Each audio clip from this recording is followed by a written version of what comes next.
we go back, you can tell Neal that we haven't been ignoring him. We've literally been trying to keep this a secret. So, because he was like, when are we? We got to record from the floor. We got to do something. We'll do it early in the morning and we'll record. All the while we've got an ARCAT. Well, we're going to record with the pan, just not you. So should I tell him or no? Don't tell him. Well, don't make him all anxious. When are you going to let him know? Wait, he's listening. He doesn't listen to him. He will. He will. Hey everybody, it's Evan here from the ARCA Speak podcast, and I'm sitting in an airport lounge waiting for my delayed flight home from New York City and editing this podcast right here on my laptop. And what I wanted to do was give you kind of a heads up on this special bonus episode of ARCA Speak, where Cormac and I got together with Bill Jannot from ARCAT under the big red A at the AIA National Conference on the show floor a few days ago to kind of get his live reaction from the show floor. And you can hear a plane just outside the window spooling up its engines here. We were also joined by a very special guest, and that guest's last name is recognizable to you listeners who have been listening for a while. It's Pann, but it wasn't Neal Pann. It was Joan Ferrin-Pann, Neal's better half, and she was at the show, so she stopped by the booth to record with us what her experience was at the show as well. We're really excited to bring you this bonus episode, and it was really fun to record and to get some additional people on the show, and it was also very fun to keep this a secret from Neal. So let us know what you thought of the show. Let us know what you thought of the episodes if you didn't make it to the show. We'd love to hear from you. You can hit us up on Twitter, on Facebook, or you can email us. You can find all those links at arcaspeakpodcast.com. Let's get into the show.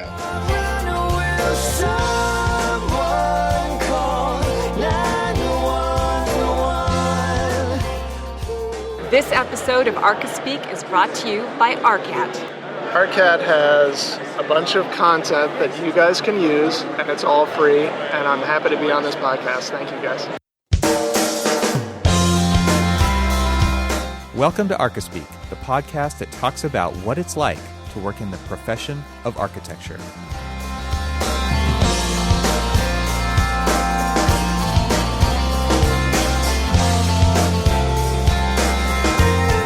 So we are at AIA Con 18. This is the architecture conference, the national conference, and we're at Javits Center in New York City. We are under the big red A at the ARCAT booth, which is amazingly popular. This is awesome. You guys are getting a lot of traffic. Oh, yeah. And so Cormac and I are sitting here. Cormac, what do you think so far of the city? Of the city? Yeah. That's the better thing to talk about. My feet are dying. Yeah. But my dogs are barking. How about this? We'll say it. My feet are dead, but my heart is full. Yeah. There you go. And your eyes. Oh yes, my gosh. in my eyes So is much to definitely. see. So today on this segment of the show, we've got Bill Jannot of the ARCAT. And Bill has been a long-time friend of the show, and we thought it would be fun to include his perspective of what's going on here at the AIA conference, I should say, on architecture. So welcome. Thank you, guys. Yeah. Thanks. It's a pleasure to be here. Being up for this. Yeah, so normally we have a perspective with either Evan's or Neal's or I perspective from the perspective of the architect and the goer, and we wanted to kind of get perspective from one of the trades shows. Behind the curtain. What is it like processing all these architects through your booth? It's very hard. I'm not an architect. I'm a programmer. I work on the website and all the tech here at ARCAT. So it's always a learning process whenever I talk to you guys. I'm getting a better feel for the world that you guys work in. So the more of you guys I talk to, the better I can design a website, the better I can design tools for you guys to use. And just give everybody an overview of what ARCAT, why does ARCAT exist? It exists to provide content free to architects, like BIM objects, CAD details, specifications. We're like that tireless employee that just keeps crunching out material for you guys to put into your documents. You are the link the key link between manufacturers and architects. Yeah. We help the manufacturers' information get to you guys. Awesome. Which is great because I'll tell you, as a long-time user, almost any time we're sitting around, and we had this conversation, earlier yesterday when we stopped by, and we were kind of talking with you about how we kind of like filter product information into our projects. We're always kind of like just doing it very, almost, even though it's digital, it's very analog in the way that we're doing it. And me, I've always appreciated ARCAT because it's kind of a one-stop shop. I can find everything. I can tag things. I can download the specs. I can download the information, and it helps me out a hell of a lot better than the kind of, like I said, the analog way we do things. Yeah. Well, that's what we work on every single day to try and make that whole process easier. And we got a long way to go. How did you get started? I mean, it's a pretty good story, actually. Let's see, back in 1991, this guy, my dad, started the company because he had just left another company, maybe some of your users have heard of, Sweets? I believe we have, Yeah? Okay. They used to hold down the chipboard when we were gluing it down, and when you needed something heavy, pile up the Sweets catalogs, and there were a lot of them, and you can't see this on the podcast, but my arms are stretched out. That's how many volumes there were. Yeah. Oh yeah. And that was roughly when he left Sweets. And a few years went by, and he said, "Hey, I think I can pull this off," and he started ARCAT with 6 sales reps, 13-page website with specifications on it. And, a few short years later, here we are. Awesome. Yeah. And another cool part of the story, my dad's 70th birthday, we signed our 700th client that year. Oh, wow. And it was a very happy birthday for him. That's awesome. Yeah. That's amazing. Almost fortuitous number there. Yeah, everything all lined up. But, he knows that architects don't want to spend money on this stuff, and his whole goal was... So it's would your dad say that architects are cheap? No, it's just a fact, because all his years at Sweets... Yes. Oh my God, yeah. Everyone wants to charge the architect for this, that, and the other thing, and all these studies said that architects would pay for stuff. When it came down to it, they wouldn't pay for it. Right. So our model has always been have the manufacturers pay for it and offer everything for free. And I haven't talked to a user who doesn't love that. Yeah, right. Absolutely. So we're at the show, and we're in the middle of the show floor. I mean, as our listeners can hear the background noise. I mean, we're here live. What are you seeing out there that's got you excited about on this show floor? I've been very interested in VR and how it's somehow going to work its way into the nooks and crannies of your guys' process. Like I know there's a lot of apps out there that allow you to hop into the model, experience it, and mark it up in real time. But I've been playing around with apps, prototypes that I've shown you, where it's more of a sketch tool. And I don't know if that's a good idea or not. No one's told me it is, which is fine. So, I'm not an architect. Well, you were showing that off at Autodesk University. Yeah. Was it last year or the year before? Year before. Okay. And I got the chance to go inside there and play with it and make something. I don't know. Nobody really had any preconceived ideas about the cool thing they were going to build. You just went in and started playing with it. Yeah. And I think that was the cool thing, right? It was I don't feel any pressure. I can just go in and it's like finger painting at that point. Exactly. And so there's no pressure, and you're not trying to make a masterpiece. And I think that was what was so compelling about it, was to see that it really can be loose and fun. And when I use it, I get lost. Like I was preparing for this show to do VR demos, and it's in New York, so I looked up interesting New York architecture, and I discovered, sorry, I'm not an architect, so I didn't know about the World Trade Center Oculus. It's freaking amazing. Me and Cormac were talking about it, how there's a few flaws in it. Yeah, we won't. We'll save that for a different show. Yeah, okay. So in there VR, are opinions. Yeah, there are opinions. Good, bad, or indifferent, there are a few opinions. Well, I was kind of blown away by the pictures, and I'm like, oh, that looks pretty easy to sketch out in VR. And so I cranked one out in about, 3 minutes, real rough one. And then I spent another 20 minutes, and I refined it. And before I knew it, I had there was nothing perfect about it, but it was the Oculus. Yeah.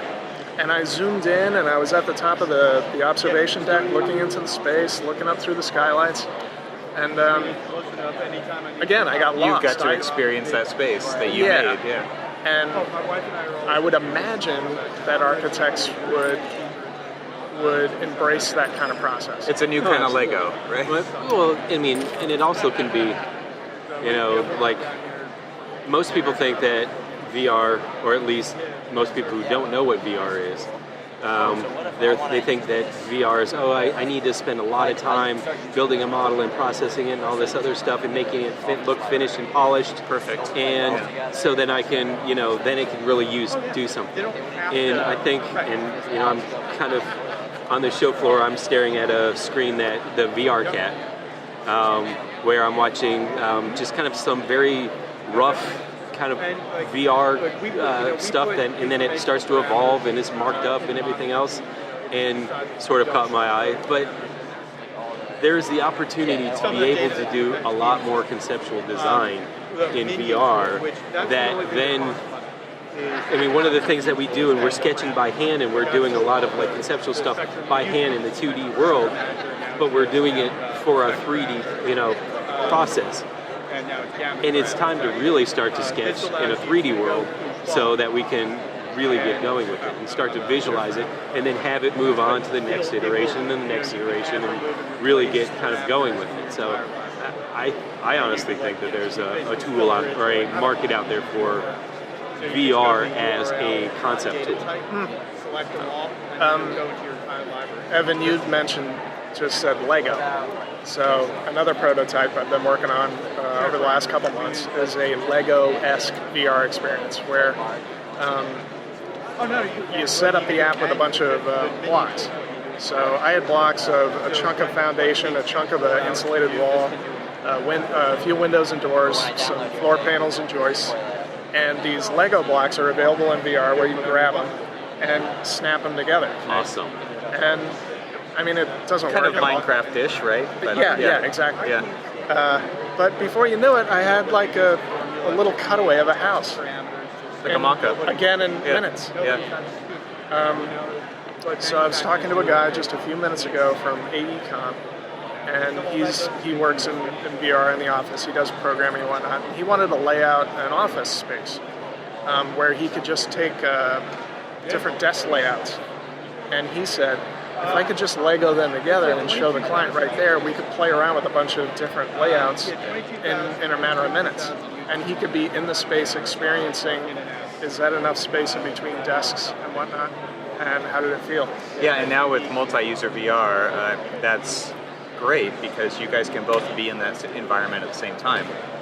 In the same room or not in the same room. Anywhere. Other side of the continent, yeah. So there's some amazing stuff happening there. We were just over talking to Shane at the Iris VR booth, and Cormac, you and Brett got to do a multi-user demo and meet in the model, as we say, so that's kind of cool. Even though you guys were standing right there next to each other, you could see how powerful that would be.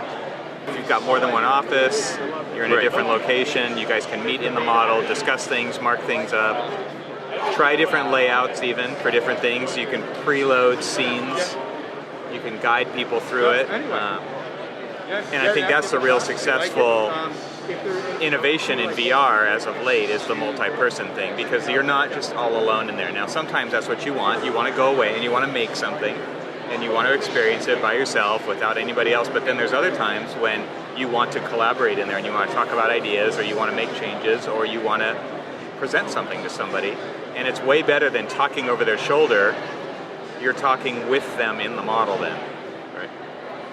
Actually, even something kind of pull back a little bit. So a lot of firms now are trying to just decide whether or not VR is right for them. And actually what Shane was talking about with the multi-user is he can actually do VR tutorials from New York to, like, say where we are at in Baltimore, he could, he's got the tools. If we've got the tools, he could basically do tutorials and learning sessions on VR. And be there with you. Be there right next to you, telling you how to do all of this stuff. Yeah, he can see your mannerisms and see if you're doing something that you shouldn't be, and guide you from inside your project. Yeah, so you're learning VR and you're learning about architecture in the project and experiencing it all at the same time. So it was 4 years ago when I got hooked into VR. I was talking to Shane, and he was showing me Iris VR way back then. I drew a corkscrew in midair and stuck my head through it, and I'm like, oh my god, this is unbelievable. Yeah. So what else are you seeing at the show that's got you excited, or maybe things you're hearing about? You talk to so many architects, you've got to have some... What are they asking? Well, the first time I've heard it was this year at this show. Now, this is not a new subject. It's connecting specs to BIM. Right. You guys brought it up. We worked it. Yeah.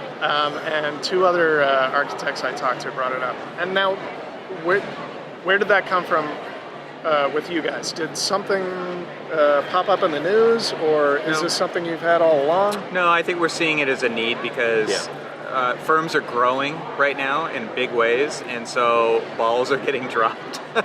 Hate to say it, but but this is a reality that we deal with, right? Especially right now during the economy that we have and the projects that are under construction or are in the drawing phases, and just making sure we don't miss stuff.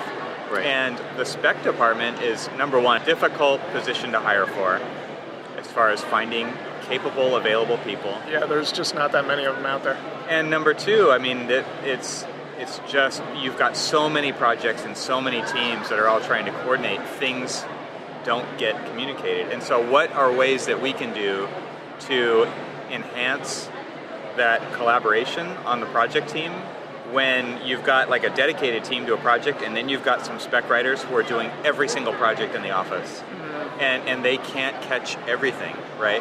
So what do they do? What do we do to enhance that communication level? And where I'm coming from is there a tool that exists or that we can build that will actually help make that process go smoother, more efficiently, less errors? And from my perspective and my point of view, I actually kind of see a long-term vision of this. We're slowly but surely moving away from the print model of delivery, where we print a bunch of sets out and we send them to the contractor, and the contractor's using them. We already see that they're walking around with iPads and using iPads and things like that. But more of my current projects, we're doing BIM coordination meetings and things like that. We're hovering through Navisworks and stuff, and we're going to get to the point where we're not going to be building.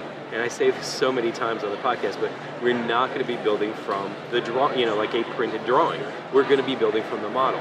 And so if we're turning the model over to the contractors, we should be turning the specs over, like the full document. The information should be linked it should to be all the elements. All integrated. Right? Yeah, so it's not really a set of documents anymore. It's a model with links inside. Embedded information. Yeah. So you click on a door, for instance, and up pops like a browser window inside this environment that has a specification and maybe links to other data sheets. They're going to have our schedules and everything else like that, so they'll be able to link in all of the schedules and know where, how many doors we have. Well, okay, so how many doors we have, what type of doors, what type of finish we have on them, what type of hardware, what type of frame, all of this other stuff.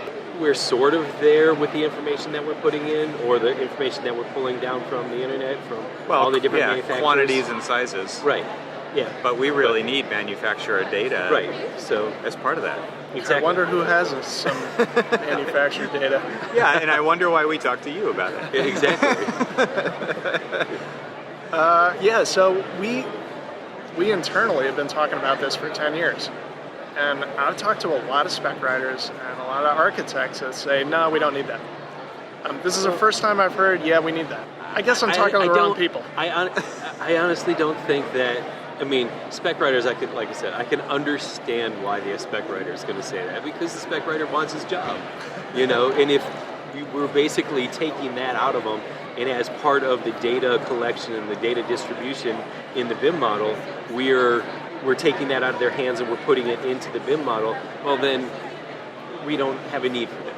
Well, well, not. Correct me if I'm wrong. You still need someone who's a product expert. Yes. And the spec writer is that. They are a database, right? They know if your firm has a history at all. Right. There's products that you know that work, and there's a lot of products that you know that don't. And if you can somehow embed that kind of information into a project team, not necessarily the project, but the team, that's you're going to save a lot of money. Valuable information. Yeah. And honestly, I actually see that, this is, the spec writer should be and would be more of a technical advisor to all of the projects and how it's used within the BIM software and what's the most current up-to-date product and everything else. So we would kind of take the typing out of their hands, and we would have them as an advisory role. Curator, editorial. Exactly, because to be quite honest with you, the guy that does our spec writing is fantastic, and literally I walked up to him and I asked him a question because we never really had, posed the questions like, okay, well, what if I get a submittal and they're giving me test data that's 25 years old? What in our specs says that we need to be getting the most advanced information, the most advanced specs? Now, I know the answer was, we're specifying the latest and most current, whether it's ANSI or whoever, testing standards, and they should be following that. But not everybody knows that. Or should we edit the spec a little bit to actually say no testing information or no testing data for older than 5 years? They gave me 25-year-old stuff, and I'm like, really? I know for a fact that Conair tests all of their stuff on an almost annual basis, so you could get the most current testing data. And so that's why he's important, and that's why he's there, so that he can kind of guide us and understand situations like that. Understand why we would suggest, say, an extended warranty for something, or just the manufacturer's standard warranty. I mean, these guys actually know that stuff, so I didn't mean to hint that we have no use for them, because we have more than enough use for them. Yeah. And actually, sometimes, especially larger firms, they may only have like one spec writer, and it's so pulled, so you're like, oh my god, I have to wait like 2 weeks before I get any shot at this guy. So maybe a tool like this would streamline the spec writer more, so he has more time to less advise time you doing guys. stuff they don't want to do, and more time doing what they're good wrestling at. with Word files. Right. And I honestly think that and this is just a little pet peeve of mine, that as much as we need a spec writer, we also need the project team to understand what's in the specs. Because 9 times out of 10, they may have a spec writer, they'll do all of that, they'll do all of the work, and the project team has absolutely no idea what's actually specified in the project. The more we can integrate those two separate documents together, the team is stronger, and the spec writer is way more integrated, because they're actually going to be in the model and seeing what is in there, instead of you're hoping that they look at the drawings and compare it to the spec right now. Yep. And that's not really happening when people are slammed for time. Right. So the more we can get the spec writer into the model to see what's actually in the project, the better. Yep. So I think that's another win for this kind of an idea. Well, does the spec writer actually get into the model, or does he have a view outside of it? Ours does. He does? Oh yeah. He, he's in there, and whether he's in the model doing like a red line review of, he'll go through and he'll look at all of our schedules and things like that. He'll even go through and kind of like click on certain items just to kind of find out whether or not everything that we have, like in our analog little separate folder of product information and all that other stuff, we'll do at least a little bit of legwork for him and say, Division 7, Division 8, those kind of things, that will populate at least those. But he goes through and basically back checks us. And that's a great thing for us, because a lot of times he'll pick something that's like, hey, I see that you guys have frameless sliding glass doors, but you don't have any product data for it. What are you guys thinking? Or do you want that, it's or do you not? check. Did you model that properly, or what did you do? So there's a little checks and balances between the spec writer and you and vice versa. Exactly. Which this tool would also help with. Because if you have that door modeled and there's no section selected in whatever system this is, you get a red flag on the other end. Right. Yeah. So when can you have this product ready? Next week, no problem. You've been working on it 10 years, I heard you say. Well, off and on, yeah. But do we have anything to show for it? Well, I mean, Spec Wizard came out of it. Outline Specs came out of it. But that's thank you for that's both it so far. I honestly, the Outline Spec Wizard, when I was like one project I was thrown in on, and we were submitting for a design development package, and all they required was outline specs, and nobody had written them yet. And I went through and I'm selecting every one of the parts that I know are going to be 30 minutes later. I had absolutely everything that I needed, and I was just 200 short form literally specs. from that point on, I've been preaching ARCAT till I'm blue in the face because of that. Well, I thought we had another guest. we do. We do have another guest. Welcome. Hi. Thankfully, we're going to introduce somebody who just walked up, the better Pan. I'm not going to argue with that. So since you heard us sort of talking about this, you haven't heard Neal's voice, so because Neal's not here, because Neal's wife is here and she sent him home. Yes, with the children. So, Someone's got to watch them. Exactly. And it's his turn. It is his Totally. turn. Yes. We somehow trade off conventions. Awesome. That's perfect. Yes. Well, so, thanks for joining in. welcome. It's awesome. Thank you for having me. Please introduce who you are and what you do Okay. besides put up with Neal. Well, I am also an architect, and I started out my career doing schools, and then I moved into institutional commercial work, and through the connections there, I got hired on the owner's side at Lockheed Martin and was facilities architect there, and then the lead of the workspace management group. Wow. And so I got to direct design and tell other architects what to do, which is way better.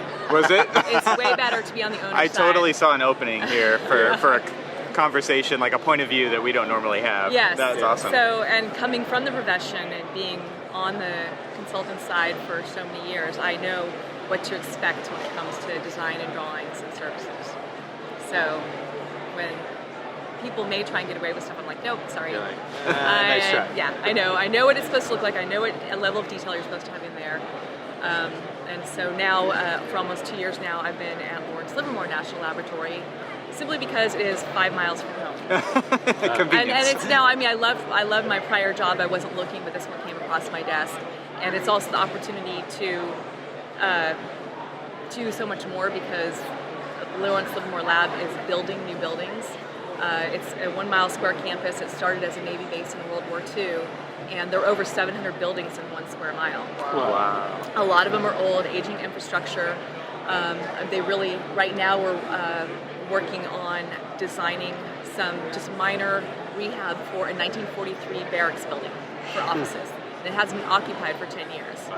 We're our own AHJ, so we have a little bit of leeway with what we're doing. What's AHJ? Authority having jurisdiction. Gotcha. So when you have to get plans permitted, we do it ourselves. Wow. So we do have an in-house fire marshal who does it, and we have an in-house electrical, high-voltage electrical engineer who checks for electrical. But we also have our group, project management, engineering, and construction.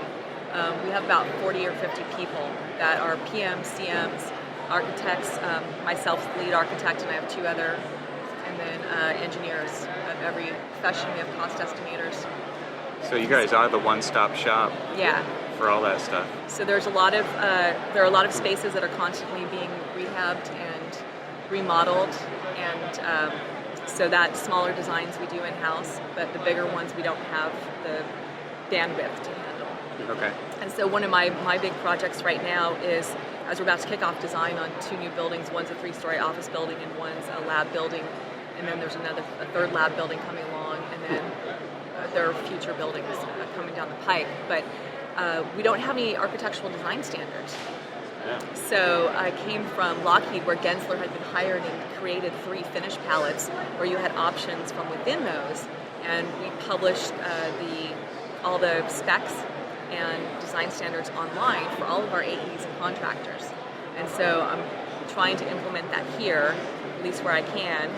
For your in-house teams? For in-house and for our external consultants. Okay. And so that we can have basically a kit of parts so that your creativity can be where it needs to be Right. and not on reinventing the wheel every time. Or relying on PMs who think that they know design. I'm just curious how you set that up. Like, is it just a network file folder? Or No. It's a fancy system? It's an online system. Well, like for at Lockheed, it's published online. You can go to Lockheed Martin Space Systems, Sunnyvale, California, and you can find the engineering standards. And then there are always security constraints with firewalls and what information can be published. We're a national laboratory for the DOE. So I haven't quite worked through that mechanism yet because there's a lack of hierarchy generally overall. It used to be University of California run. Okay. So they come from this R&D academia type of mentality. So it's exciting. I mean, it's like a brand new frontier, and I've got a lot of support for it. But the implementation of it is still to be worked out. Although we are having the design firm for the office building do those standards for us. For the office building, with the idea that they will be lab finished standard, or they will be finished standards for the laboratory. And it was its own project, and then the timing of things, we were rolling it into this other one. Yeah, so it's exciting, and it's I'm able to come here because of that, because of our new buildings, and I had to do justification for work, and the idea is, hey, we're doing all these new buildings. I need to know what the latest and greatest is in the industry. Yeah. I need to know what's happening, what's going on out there. And so, sure. Neal, stay home. Neal, stay home. And I've been footloose and fancy free in New York since Sunday afternoon. So what are you seeing here at the show that has got you excited about your job, about architecture in general? Well, yeah, I haven't been to so many. The last AIA conference I went to was Chicago, which somebody said was 2014. I can't remember. Yeah. But I always get reinvigorated, and I just find that it's inspiring to me, because even though in my everyday work I don't get a lot of opportunities for high design or pushing the envelope, it reminds me to go ahead and take the chances where I can to insert design where I can do it, right? Like where you can have an impactful bit of design. And it doesn't have to break the budget, it doesn't have to put people out of their comfort zone, but just enough so that they feel like, oh, okay, yeah, you're value added with what you're doing here. We wouldn't have thought of that sort of a thing, right? Oh, this is why we're here as architects. Not just to draw up your lab redesign and work out some details. So coming here, I missed my Thursday morning seminars because it was a late night Wednesday. But they started at 7 a.m. I mean, that's crazy, right? It's 4 a.m. Especially when you're coming from the West Coast. Exactly. Yeah. So but I was able to walk the show floor yesterday and then sit in on a lead V4 paint one with the vendor. And it's just, I'm amazed by the number of vendors they have here. I mean, so many companies. I don't think I've ever seen this many. Yeah, you can tell when times are good, right? Yes, and the destination is good. Yeah. And then today I did make my 7 a.m. seminars. Wow. 7, 8:45, 10:30, and then I was in a focus group at noon. So it's been really interesting to see. The early one was neuroscience and wayfinding, and then the next one was by one of the authors. She's got a book signing here. The one on basically design in place and how design is everywhere around us, even if you don't think it's architecture. Right? You have these architectural building, and then you have the everyday stuff. Well, it's all the built environment, and we should be pushing for that to be the next revolution, where sustainability and the environment really started with Rachel Carson's Silent Spring in 1961. That was a big way of thinking about the whole environment instead of just the lakes or the oceans and such. Yeah. So she's saying the next thing is the built environment, and us as architects taking responsibility, taking ownership, and really pushing for that revolution that everything matters. Every design decision we make matters. I vote for her to be the head of AIA. Thank you. Actually, as you were saying that, you should be doing a keynote. I was thinking to myself, Neal just lost his job. Neal totally just lost his job. No, I don't want to do that. That's okay. Neal's last podcast. We might want So. Sorry, Neal. Oh no, that's okay. He's His job's safe for now. It's safe. It's safe. I was thinking though, as I was looking through the catalog, and I was looking for was stuff on from the owner's perspective, right? It's all because I was in risk management in design and in construction for designers all day Wednesday, and I'm thinking all these architects are complaining about owners and what owners are making them do, and I'm like, well, I'm both. So I understand what's reasonable and what isn't, and I try to tell my people, hey, you guys, this is what you can expect. That's interesting because a lot of times people don't understand what's going on, whether it's politically, financially, or anything else. They don't have, they're not privy to like the long view of things, and so they're just like, I can't believe they're cutting this, because of this. Well, they're cutting this maybe because you don't understand the whole thing. Exactly. Yeah. You're right.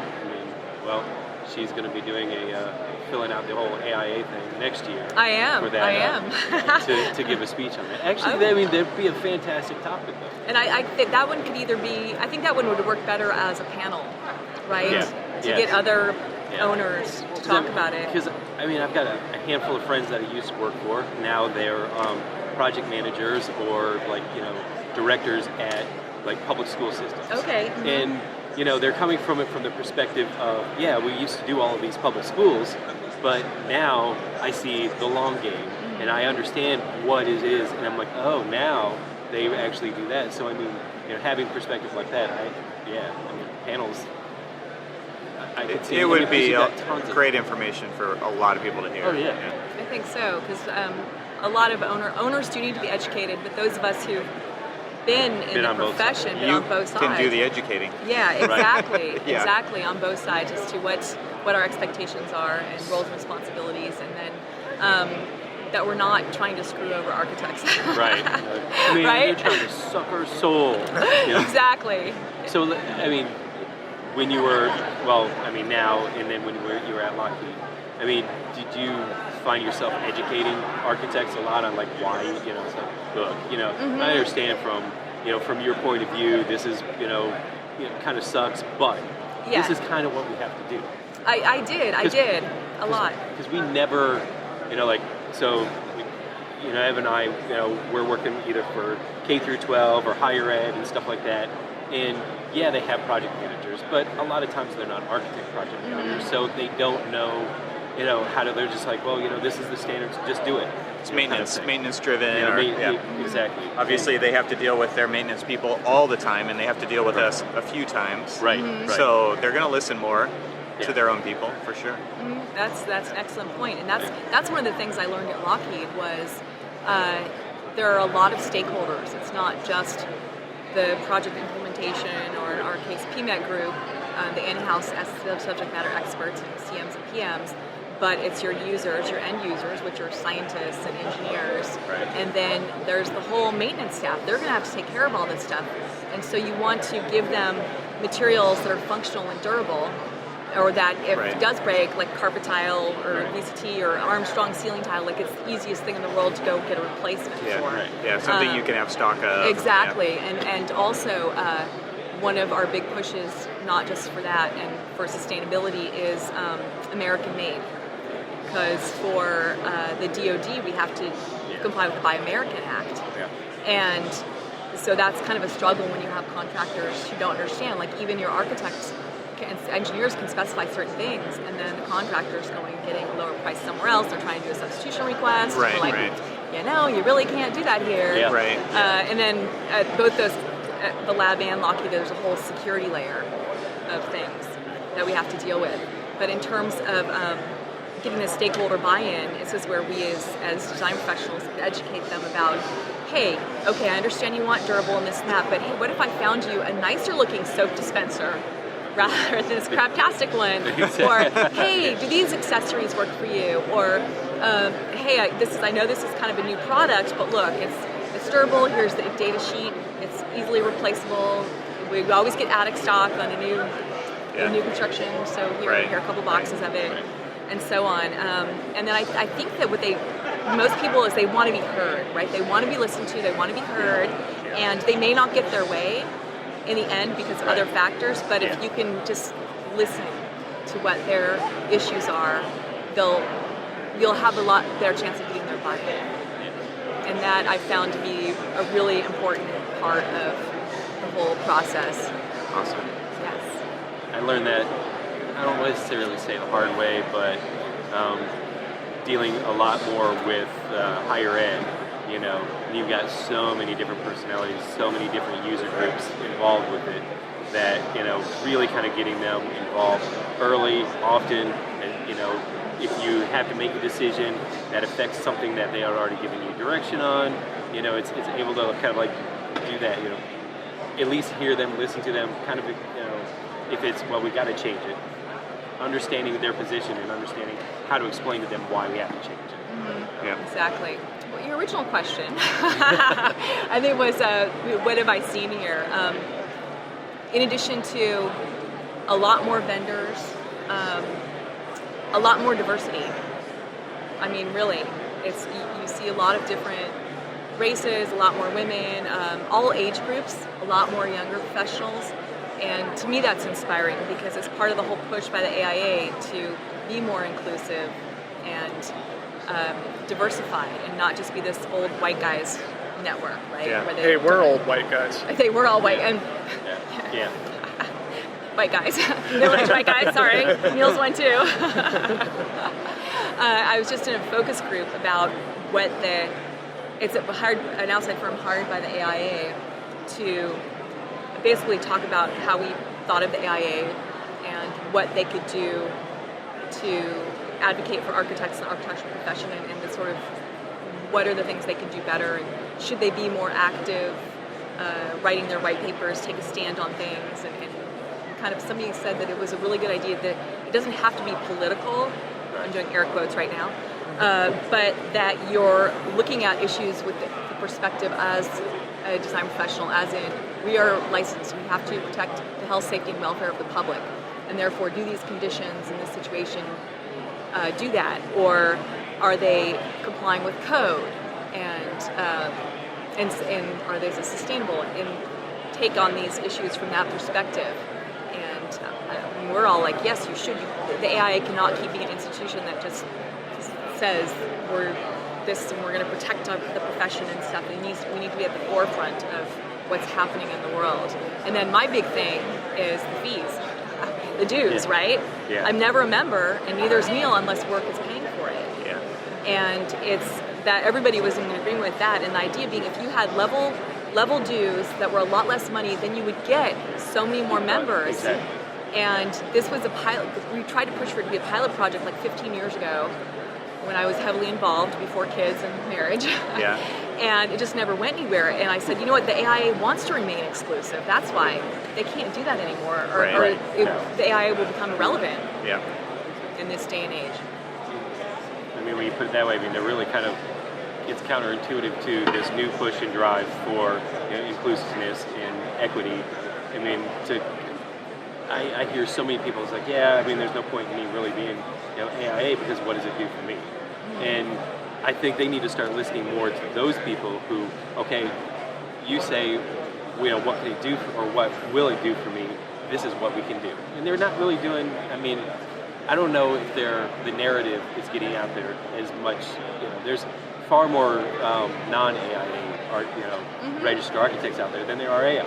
Absolutely, and my comment, and this is one I thought I've had for years, is the fact that the AIA is actually the only professional organization for architects that advocates at the state and national level and local level in California. In the Bay Area is very, very active. The AIA California Council is very active. Yeah. And so it's in the best interest to say, hey, we want everybody to be a member because you all benefit and you really do get out of it what you put into it. And Neal and I have had this discussion, right, when he wrote his article. And he goes, I understand that, but we're way out in Livermore and Oakland's so far away and this and that. And I said, yes, I understand that. However, if you're benefiting for what the AIA is doing, Yeah. And so me being here is another way that I feel re-energized and re-engaged in the profession at this level. Totally. I went through, you get those cards that you can get all stamped and everything like that, so I've been on a mission. So the one at the AIA reception yesterday afternoon, you go to all 18 tables for all the different knowledge groups, and then you go to get a drawing for an iPad Pro and Apple Pencil.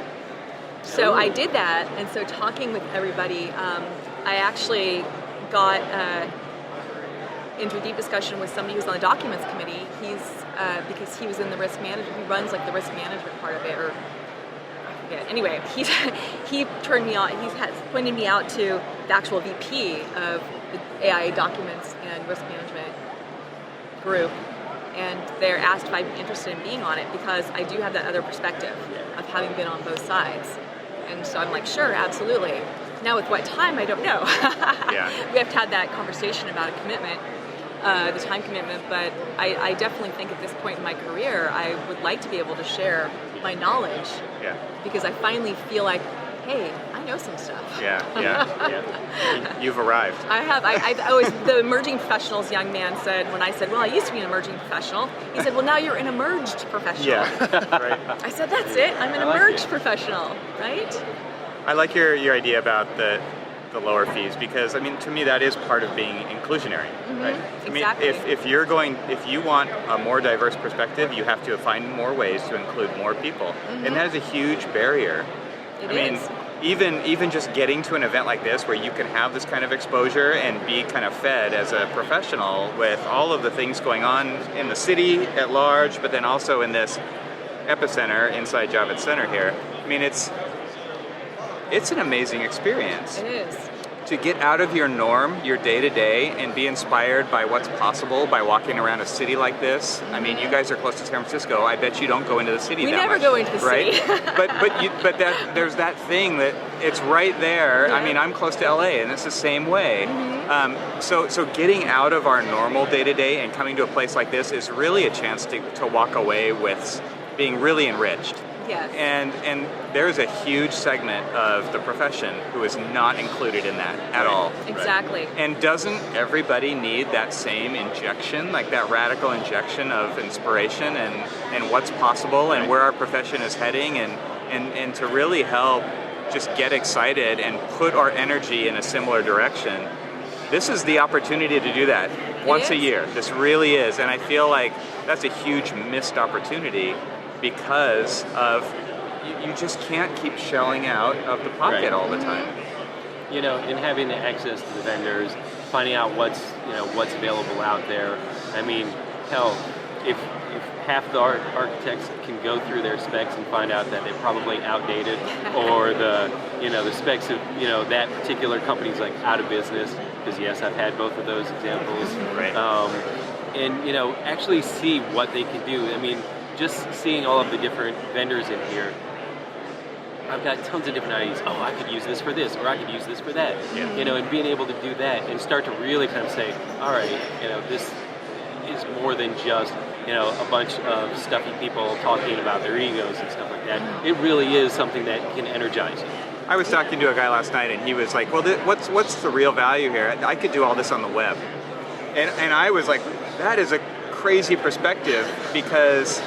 And I get it, like not everybody is a fan of the AIA, right? And not everybody sees the value that they provide because it doesn't impact them directly. He was a one person firm, right? So he definitely has which is shared by a lot of people. That's a similar way of thinking. But to me, I look at it the opposite. Like this is why I'm here. I'm here to meet these people and see people face to face, to get that face time. Whether it's product, whether it's people who I know online, or to get excited about architecture. I mean, there's a common purpose here, and this is when I feel it. And to me, that energizes me to do it again, right? To go back home, take these ideas, share them with as many people as I can, and that's an infectious thing, and that can really help our profession. So I really feel like, and I talked to him, and I felt like he got a little bit inspired because he'd never listened to the podcast before. He's like, I'm going to try it out. I feel inspired. And I thought, okay, I did a little something. Hopefully it leads him down a path of taking it further next time. So outside of all of the architecty things of in the Jannot Center. What have you been doing out there? I have been walking the streets of New York. It's amazing, isn't it? Walking. Especially this area. I've seen some crazy architecture. Oh, yes. I've been downtown. The farthest north I got was finally got to the Met, which I've been a member of for like 15 years. Really? My stepdad renews my membership every year for Christmas, and it's inspiring to me. I'll tell you the best thing, which we did last year for the first time, was walk the High Line. Yeah. I remember when it's a competition. Yeah. And I was spectacular. It's such so a perfect inspiring. It is. They just planted nature in the middle of this massive city, and Just turned it inside out. yeah. Well, and it was, it started because the people who could see it saw nature growing, right? Yeah. Nature will take over. Right. And then they didn't want it torn down, and then there was the competition, what can we do with it? And I just thought it was such a brilliant idea. And the way they work in the, I don't know what you call them, the deck boards themselves are like cast concrete or something. Yeah. And they have a really funky shape to them that allows the plants to grow in between them. It And then just the becomes seats, like this too. threading of Yeah. hardscape and landscape. And then the railroad elements that are there, too. And they left all that, so it's that, 1900 rivets and steel structure It was that built also in the has 30s, so yeah. a really cool aesthetic to it as well. It does, and what's so phenomenal to me, and I get a little verklempt when I go up there because so many people are using it. It's not just the tourists, Oh, right? yeah, it's like everybody, so all activated. ages. Yeah. It's phenomenal. I joined the High Line last year. I'm a member of it. I'm a supporting member because it gets like 5% public funding. Such an amazing vision. Yeah. It is. It's so well executed. Yeah, and what I love about it is it's now become a catalyst for other cities who either have rails to trails or all these other things, and so I mean they're like, oh yeah, like kind of like the High Line, let's do something like that. I mean, I've done a pedestrian bridge that we wanted to kind of do something similar to that in kind of the landscape elements, and then we were in the pre-concept phase really of another pedestrian bridge, but they want it to be, and it's a small one, but because it's integrated into the campus, they want it to be High Line-esque. Yeah, it's inspired. The fact that they know about it is exactly. awesome. Yeah, but you're on the East Coast too, right? Yeah. I don't know. West Coast is not so much. It's not really known unless you're in the profession. Right. Well, the other great thing, and this is what we discovered last year with the kids, which we brought them for the first time, and they were 10 and 12 to New York, and they absolutely love New York City. They felt safer walking the streets of Manhattan at night than they do in our little burb because there are so many people. Yeah. Right? Yeah. And all hours. They absolutely love Times Square. They love the TKTS steps. And this year, they're one night in the city, they're like, we got to go to the Red Steps. We got to go to the Red Steps. And last Saturday night, it was so crowded. It was insane. But you walk up there and you just find a spot. You sit yourself down and you just look at all the people and the billboards and just the brilliance of that concept of what was that sidewalk there? It was like nothing. There was no place for people to stop and rest and look at everything they wanted to look at and to say, hey, we're going to make this a building that serves a prime function in this area, which is show tickets, and then we're going to make the whole roof of this accessible, a place to stop and sit. Yeah.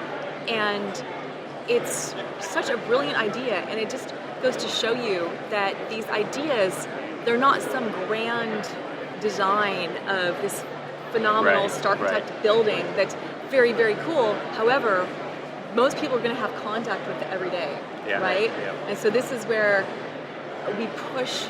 My big thing at work, and as well as just advocating for architecture and good design in general, is that let's do those interventions where we can.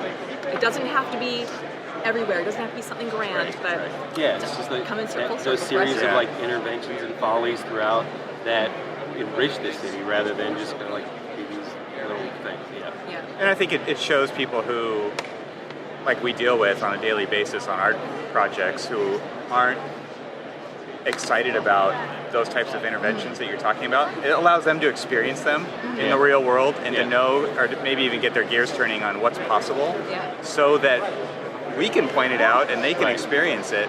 That this is we can do things like this on a campus that's been around for 80 years, and there's there's so much possibility, but they get so stuck into their kind of myopic vision of what their campus is. It's very hard to start thinking outside the box, right? So it's great to have examples like this where we can experience it, see that it actually works really well, look at that engagement by the public, and talk about that success, and really just lower the barrier to entry, the anxiety that they have of trying something different. Bill, you were going to say something? Yeah, another thing I've noticed in the city over the last 15 years or so is the simple use of giant planters, a few simple chairs and tables, and paint. That's all you need. They paint the pavement a certain color, put down a couple of planters, and all of a sudden you have this little square where people can sit and mill about, and the rest of New York City revolves around it. Exactly. I mean, I've just walked back and forth through Herald Square Park, a million times. And that's a great idea. And there was another street where there's a business where it's like takes up a parking space, and it's a mobile patio with little cafe tables and stuff. That's cool. It's kind of like in San Francisco. A tiny idea. Yeah, they have these. The same thing, like they do this little parking spot parks. Yeah, we do parking day, which is one of those where they do little interventions where they, in DC they'll take over, parking space. And do like you get that square footage, right? Yeah. One parking space. So we do these little tiny pocket parks, and architects and everybody else kind of like gets theirs, and it's just like these littered some will do a little cafe, some will do a little tiny parking space size skate park or something like that, but it's ways to kind of like invigorate it, or at least give people the vision of what the city can do with just all these little spaces. Generate ideas. Yeah, normally they're just empty concrete or empty pavement. Yeah, so and shut now the street down, right, and make it social, make it pedestrian, and then make what do you it really about lose? those ideas. You almost lose nothing. No, people get you invite people into that space. Yeah, it's awesome. Exactly, and slow the pace. Yeah, we're always so tough to do rush. here. It is. Well, and I was zipping through the High Line because I was coming back up from the new school to get here for my 12 o'clock focus group, and I was like, passing excuse me, people. bumping into people. Like, damn tourists, get on my way. I'm on a mission. probably the wrong place to take, as a shortcut to get here. Yeah. It was the quickest route. I don't know what to tell you. Actually, another thing I was thinking of earlier as I'm walking the High Line and walking around, and nobody has a regular camera anymore, or very few people do. We all have our phones. Yeah. And what it has done is democratized this photography and this experience of place where you can be a tourist from anywhere and everybody's taking pictures. Yeah. And the fact that they're sharing them and they want to document these experiences is quite phenomenal and moving to me, because it means that people actually do care about design, and they do care about the built environment, even if they may not think about it. They may not ever think that they will need an architect in their life, but here they are experiencing all this and taking pictures. You look up at the Empire State Building or the Chrysler Building and you're like, wow, that is beautiful. Yeah. Thanks to you guys. The Chrysler Building is my favorite. I wish I could go inside someday. It's my favorite. We walked out, and we have another guy from Evan's office that was walking with us, and I'm like, there's my favorite building. It's one of the reasons why I got into architecture. Yeah. Wow. There's two buildings, two different reasons why. Chicago Tribune and the Chrysler. So you're home. So I'm home. Yeah. Well, our wedding tables, Neal's and my wedding tables, were photographs of architectural icons that we had each taken. And like Stonehenge, Eiffel Tower was my picture, Stonehenge was his, the Chrysler Building was our table. I'm like, the main table has to be the Chrysler Building. I like how Neal went old. Yeah. What? He had to go old. Well, Stonehenge. He wasn't as old back then. He was the project manager. You guys. All right, well, he's not here, so we get to do that. Well, thanks you guys both for joining us today. It was fantastic. Thanks, Bill. Thanks. Thanks, Joan. Thank you.